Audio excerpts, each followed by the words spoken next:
Hey there. So today I'm trying to demount these Hutchinson rims from these Michelin XZL tires.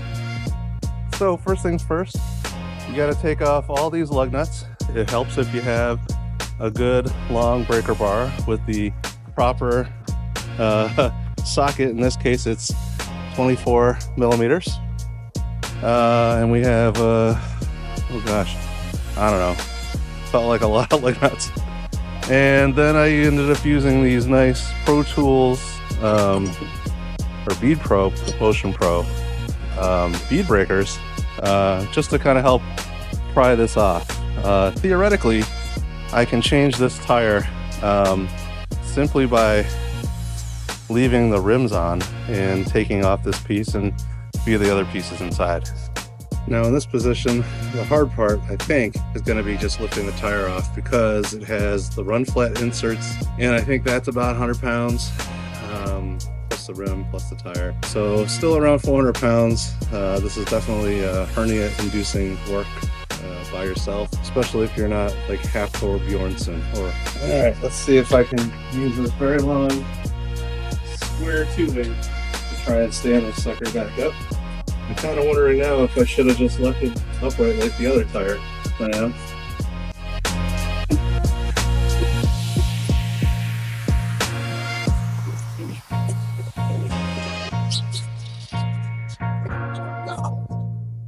Oh boy.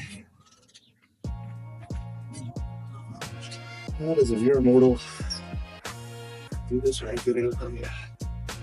I saw some dude in Australia doing this by himself, and he made it look way too easy. I think I'm just too really dumb.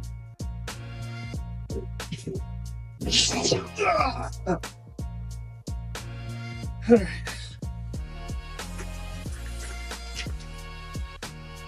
There's progress.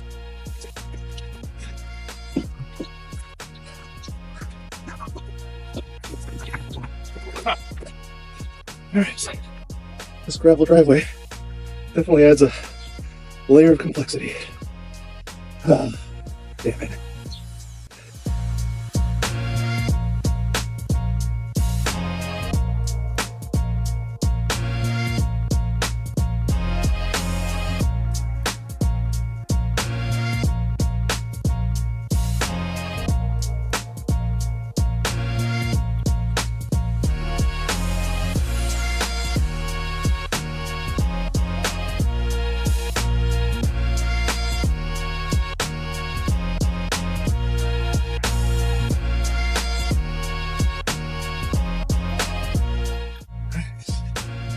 Now what do I do from here?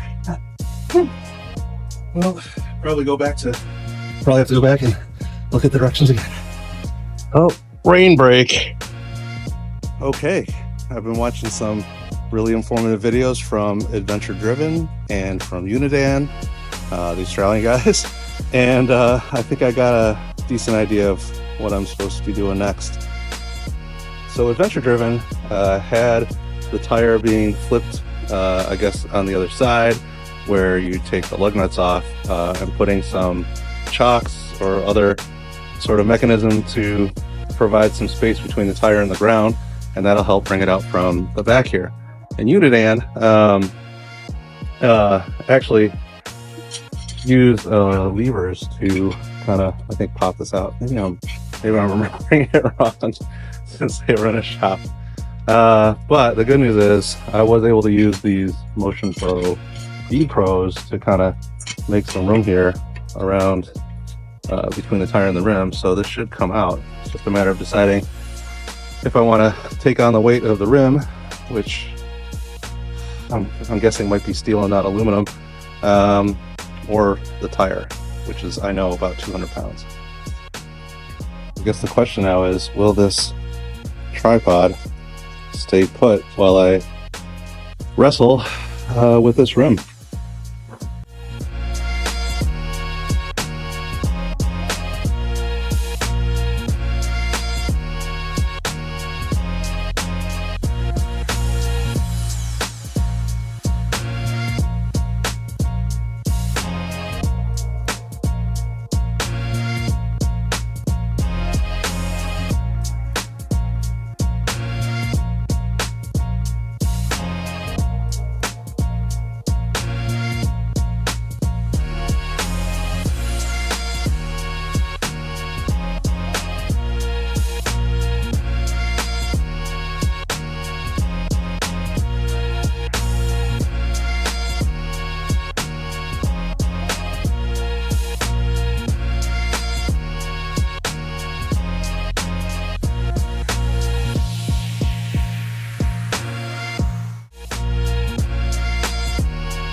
All right, so I guess what I really needed to do is get the extra support and lean this tire against something so I could push and pull, and out the rim came.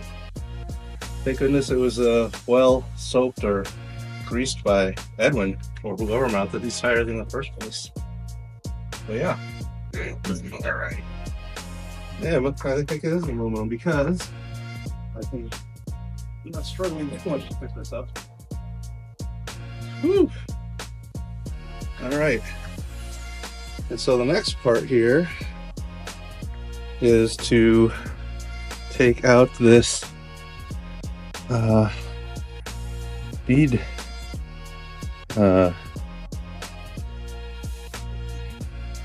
whatever bead lock, I guess. This part here, it's kind of slumped in the tire, and my understanding is actually, you know what, I think this might be the run flat insert. Oh wow. And anyway, I wonder what this is. Some kind of grease. Yeah, I think this must be the run flat insert. Wow, that's pretty beefy. I'm not even sure how I'm going to get that out next. It's funny, in the pictures or instructions in Hutchinson, it almost makes it look like it's a heavy piece of plastic or something rather than rubber. But I guess I should be doing more due diligence and figuring this stuff out in advance, but I guess this is how I learn, is by just doing some research and jumping into it.